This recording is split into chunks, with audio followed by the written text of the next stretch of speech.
Halo teman-teman sekalian, Assalamualaikum warahmatullahi wabarakatuh. Saya kayaknya lebih bagus pakai topi ya, karena rambut saya berantakan agaknya nih. Kita ketemu lagi di perkuliahan Bahasa Indonesia, mata kuliah umum Bahasa Indonesia, yang kayaknya sudah sampai setengah perjalanan ya, dari rencana perkuliahan 1 semester yang kita tetapkan. Kemarin kita sudah belajar hal-hal teknis tentang penggunaan bahasa Indonesia. Terakhir kita belajar tentang penggunaan ejaan. Dan kemarin kita sudah melaksanakan ujian tengah semester. Nah, mengingat tujuan perkuliahan ini adalah memberikan bekal kepada teman-teman supaya bisa menulis karya ilmiah dengan bahasa Indonesia yang baik dan benar. Maka setelah kita mempelajari teori-teori kebahasaan, kita akan melanjutkan dengan mempelajari karya ilmiah. Ya, karya ilmiah itu apa, mengapa harus kita tulis, sifat-sifatnya bagaimana dan sebagainya gitu ya. Supaya di akhir semester nanti teman-teman sudah bisa menulis karya ilmiah dengan bahasa Indonesia yang baik dan benar. Gini teman-teman sekalian, di tahap awal ketika kita mau mendiskusikan karya ilmiah, saya kok merasa perlu untuk memberikan pengantar kepada kalian. Kenapa tuh karya ilmiah itu perlu ditulis itu? Faedahnya apa faedahnya apa kalau kita bisa nulis karya ilmiah? Kan nggak bikin kita kaya toh kalau kita bisa nulis karya ilmiah, meskipun mungkin saja gitu ya. Nah, saya berpikir begini teman-teman sekalian. Karya ilmiah itu manfaatnya bukan terletak pada produk tulisan. Produk tulisan karya ilmiah itu kalau sudah ditulis, diujikan, ya biasanya sudah selesai, berakhir di rak buku gitu ya, atau di rak perpustakaan, dan nggak banyak orang yang baca jujurnya. Nah, kemudian saya bertanya-tanya, kalau begitu kenapa sih mahasiswa kok harus nulis skripsi, harus nulis makalah, harus nulis tugas akhir? Nah, saya berpandangan bahwa manfaat terbesar ketika kita menulis karya ilmiah itu adalah pada manfaat kognitifnya. Maksudnya apa? Ketika kita menulis karya ilmiah, kita pada dasarnya sedang mendisiplinkan pikiran kita untuk berpikir secara akademis, berpikir dengan tertib, dengan sistematis. Lalu apa pentingnya berpikir secara tertib, akademis, dan sistematis? Saya berpendapat kalau kita terbiasa mendisiplinkan pikiran kita dengan cara seperti itu, kita akan menjadi pribadi yang lebih mudah memahami persoalan dunia, persoalan di sekitar kita, dan lebih mudah juga untuk mencari pemecahannya. Gini ya teman-teman sekalian, kalau dalam metode karya ilmiah atau langkah-langkah karya ilmiah itu kita kenal setidaknya ada 4 langkah ya. Yang pertama adalah perumusan masalah, mengajukan hipotesis, kemudian menguji hipotesis, dan keempat adalah mengambil simpulan. Nah, 4 tahapan karya ilmiah ini menurut saya tidak hanya bisa digunakan ketika kita menulis karya ilmiah. Dalam kehidupan sehari-hari pun kita bisa menggunakan langkah-langkah ilmiah itu untuk menyelesaikan berbagai persoalan di dalam kehidupan kita, baik kehidupan individu maupun kehidupan sosial dan kebangsaan kita. Contohnya gini teman-teman sekalian, kalau saya tanya kepada Anda, misalnya Anda adalah seorang pengelola toko misalnya, kemudian saat ini toko Anda itu sepi. Apa yang harus Anda lakukan? Kalau saya tanya begitu di kelas, biasanya mahasiswa akan segera menjawab, promosi Pak, kemudian meningkatkan layanan Pak, kemudian memberikan diskon Pak, misalnya gitu ya. Jawaban-jawaban itu menurut saya bisa saja benar, tetapi terlalu dini untuk diungkapkan. Untuk meyakinkan apakah jawaban itu sudah benar atau tidak, kita perlu melakukan pengecekan langkah-langkah ilmiah. Misalnya begini,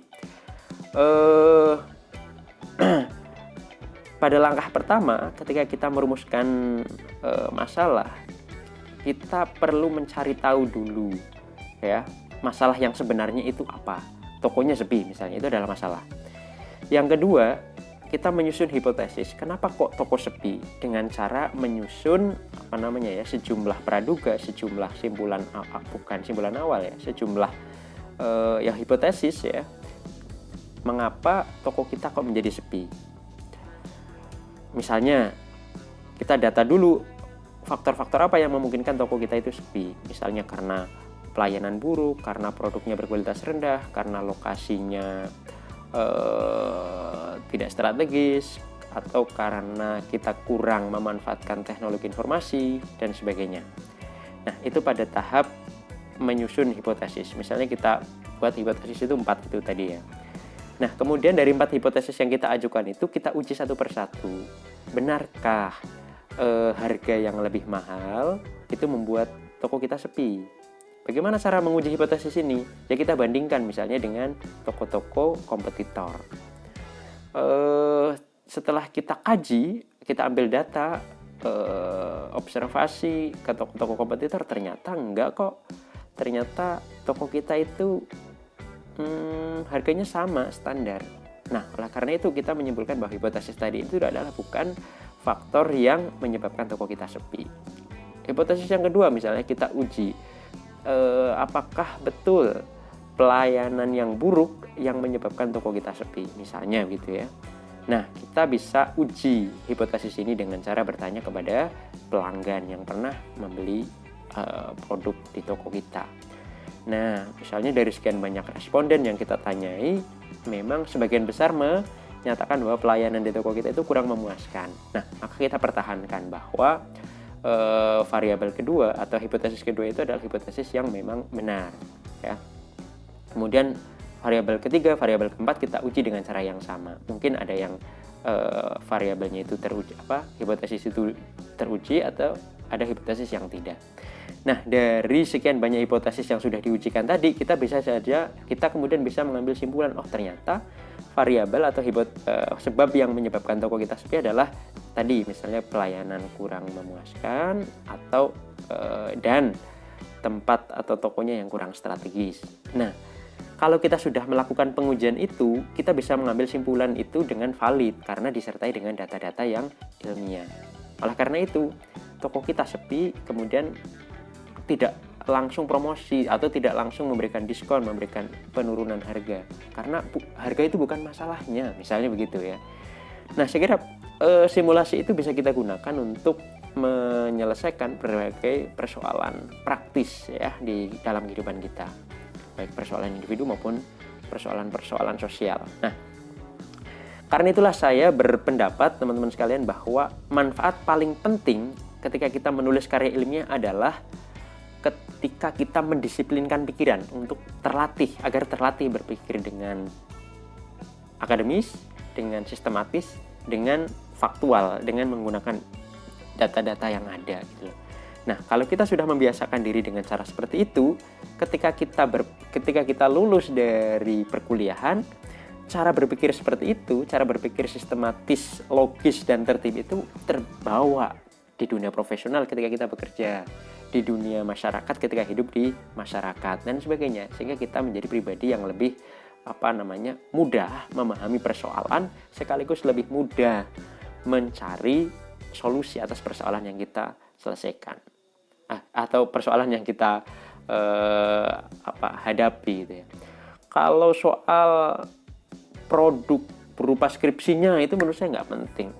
Skripsi itu setelah diujikan itu hard file-nya itu bisa saja hilang kok, bisa saja dijual, bisa saja dimakan rayap. Tetapi yang jauh lebih penting adalah desain template pikiran kita yang logis dan sistematis itu yang ada di pikiran kita. Karena itulah teman-teman sekalian, ketika Anda sekolah, ketika Anda kuliah, Anda dilatih untuk menulis karya ilmiah, bukan untuk menghasilkan produknya. Tetapi yang jauh lebih penting menurut saya adalah membangun pola pikir akademis yang ilmiah, yang logis, dan yang sistematis. Itu sebagai pengantar pemahaman awal mengapa kita perlu belajar menulis karya ilmiah. Mudah-mudahan bermanfaat. Kita ketemu lagi di kesempatan yang akan datang. Assalamualaikum warahmatullahi wabarakatuh.